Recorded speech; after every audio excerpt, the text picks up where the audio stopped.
പഹൽഗാം ഭീകരാക്രമണത്തിന് ഓപ്പറേഷൻ സിന്ദൂരിലൂടെ കനത്ത തിരിച്ചടി നൽകി ഇന്ത്യ. പാകിസ്ഥാനിലെയും പാക് അധിനിവേശ കശ്മീരിലെയും നിരവധി ഭീകര കേന്ദ്രങ്ങൾ ആക്രമിച്ചു. നിരവധി ഭീകരർ കൊല്ലപ്പെട്ടു. ലക്ഷ്യമിട്ടത് 600ഓളം ഭീകരരെ.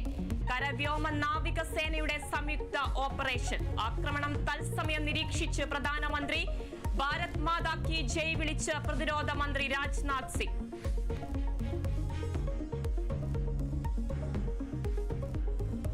ഓപ്പറേഷൻ സിന്ദൂർ സ്ഥിരീകരിച്ച് പാകിസ്ഥാൻ. 5 ഇടങ്ങളിൽ ആക്രമണമുണ്ടായതായി പാക് പ്രധാനമന്ത്രി നവാസ് ഷെരീഫ്. 8 പേർ കൊല്ലപ്പെട്ടതായും 35 പേർക്ക് പരിക്കേറ്റതായും സ്ഥിരീകരിച്ചു. തിരിച്ചടിക്കുമെന്ന് പാകിസ്ഥാൻ. അടിയന്തര യോഗം വിളിച്ചു പാക് പ്രധാനമന്ത്രി.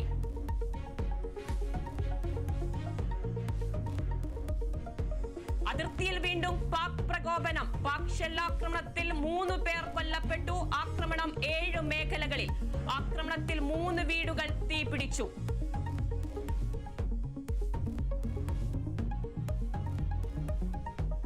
അതീവ ജാഗ്രതയിൽ രാജ്യം. അതിർത്തി മേഖലകളിലെ വിമാനത്താവളങ്ങൾ അടയ്ക്കുന്നു. പ്രധാന നഗരങ്ങളിലെല്ലാം ജാഗ്രത ശക്തം. ഡൽഹിയിൽ അടിയന്തര യോഗങ്ങൾ. പ്രധാനമന്ത്രിയും പ്രതിരോധ മന്ത്രിയും സൈനിക മേധാവികളും കൂടിക്കാഴ്ച നടത്തിയെന്നും റിപ്പോർട്ട്.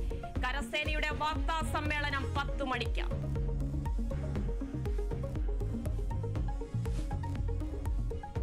നയതന്ത്ര നീക്കം ശക്തമാക്കി ഇന്ത്യ. ഓപ്പറേഷൻ സിന്ദൂരിന്റെ സാഹചര്യം ലോകരാജ്യങ്ങളോട് അറിയിച്ച് ഇന്ത്യ.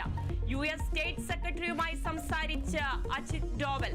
ബ്രിട്ടൻ, സൗദി, UAE രാജ്യങ്ങളെ സ്ഥിതിഗതികൾ അറിയിച്ചു. സംഘർഷം എത്രയും വേഗം അവസാനിപ്പിക്കണമെന്ന് US പ്രസിഡന്റ് ഡൊണാൾഡ് ട്രംപ്. സംയമനം പാലിക്കണമെന്ന് ഐക്യരാഷ്ട്രസഭ.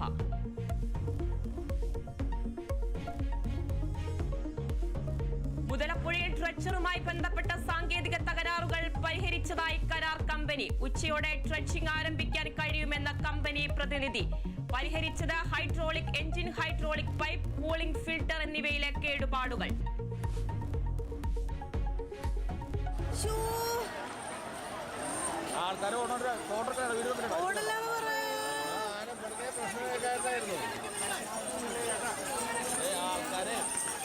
ഇന്നലെ കണ്ട ജിമേജ് ഇന്നലെ കണ്ടാനാ.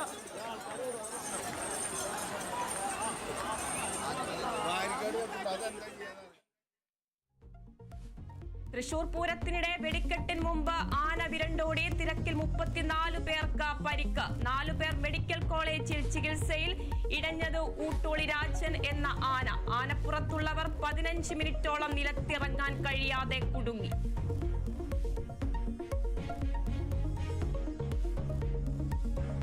പോപ്പ് ഫ്രാൻസിസിന്റെ പിൻഗാമിയെ തെരഞ്ഞെടുക്കാൻ കത്തോലിക്ക സഭ. വത്തിക്കാനിൽ കോൺക്ലേവിന് ഇന്ന് തുടക്കം.